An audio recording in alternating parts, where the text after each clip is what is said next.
小鬼，請你記住你呢個1000年嘅承諾。哇！好多無管動嘅 moment 喺裏邊，動畫都可以有咁優秀嘅劇情同埋咁優秀嘅畫風。好多句子、好多對白都寫得好好，連敘事嘅手法我都覺得真係五體投地。佢用咗動畫呢個載體去講啲咁深嘅嘢，而向咁高難度天節，我覺得哇，好犀利！我覺得係非常之犀利。佢係一個好有 message 嘅戲，唔淨止一部動畫咁簡單咯。講輪迴，講人生，講生命，講緣分，未集神啦，震撼心靈嘅 mind blowing， 我要睇幾次，意料之外咁豐富同埋好睇嘅，頂尖，冇見過咁靚嘅嘢咁滯。呢啲其實係佢哋生前解唔開嘅心結。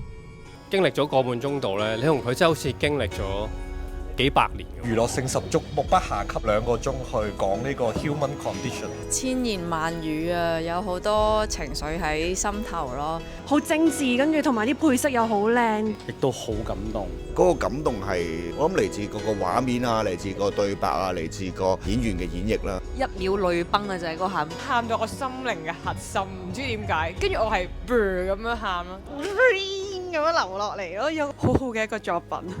咁我死咗都只係幻覺嚟。畫風啊、設計啊各方面都做得非常之有特色。佢有自己嘅一個風格咯。深刻就飯都深刻㗎啦。人物造型咧，簡直係驚豔咯。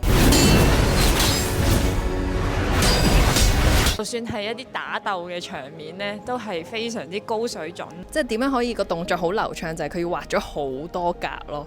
唔係淨係打鬥嘅，其實好史詩式，好啲畫面都好靚。即係呢7年佢哋咁秘密練兵，原來就係可以去到呢個水平，辛苦晒，佢哋都一定好多心結。即係可以同全世界所有嘅作品一齊並駕齊驅，係同一個 level 嘅嘢。其實香港係有一班好勁嘅動畫師，支持香港電影，香港人嘅驕傲，震撼到你心靈嘅作品。動畫版嘅破地獄，值得入場去觀看。可能你睇宮崎駿會喊，諗呢一套都應該會中㗎啦。